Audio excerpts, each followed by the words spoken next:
এই আন্দোলনকে এইভাবে প্রতিহত করাটা কি আপনার কাছে যৌক্তিক মনে হয় কিনা? কোন আন্দোলনকে? শিক্ষার্থীদের দাবি যেটা। দমন পীড়ন। এটা তো আপনি আপনি কালকে যে সাইদ, যে ছেলেটা ছিল, যে ছবিটা, রংপুরের ছেলেটা, ও নিরস্ত্র একটা ছেলে। আপনি স্টুডেন্টদের উপরে গুলি চালাতে পারেন?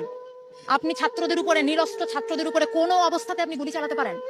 এটার জবাব প্রশাসনকে দিতে হবে। বাংলাদেশের মানুষ এটা জানতে চায় যে আমরা একটা প্রাণের কথা বলবো, একটা দাবি তুলবো, আপনার সেটা পছন্দ না হতে পারে, আপনি বাহাস করেন আমার সাথে।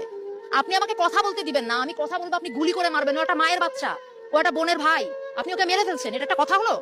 এটা কিছু হলো? এইটাকে আপনি বলবেন? এইটাকে আপনি স্বাধীনতা বলবেন? আমি কিভাবে আপনি কি এইখানে আপনি এই প্রশ্ন তুলবেন যে রাজাকার নাকি কি? এগুলি হচ্ছে আপনারা বহুদিন ধরে এই কার্ড খেলে যাচ্ছেন, মুক্তিযুদ্ধ আর কি। আমাদের এদের অনেকের জন্মই হয় নাই, তখন আপনারা এখন এদেরকে রাজাকার বলেন। আপনার লজ্জা করে না? আপনারা এই বাচ্চাগুলিকে এই কথাগুলি বলেন? আপনারা লজ্জা করে না যে কেন এই ছাত্র গোষ্ঠী এরকম একটা আশ্রম? আপনারা কোথায় কিছু একটা ন্যায্যতার, কিছু একটা অধিকারের কথা বললে আপনারা বলেন যে রাজাকার? আরে আশ্চর্য কথাবার্তা! আমার স্বাধীন দেশে আপনি আমাকে, আমি আমার ন্যায্য অধিকারের কথা বলবো, আপনি কথায় কথায় আমার মুখে ছুড়ে মারবেন রাজাকার, কথায় কথায় ছুড়ে মারবেন রাজাকার। এটা কি ফাইজলামি? এটা বাংলাদেশ। এটা অনেক মানুষ, সাধারণ মানুষ এখানে যুদ্ধ করে স্বাধীন হয়েছে।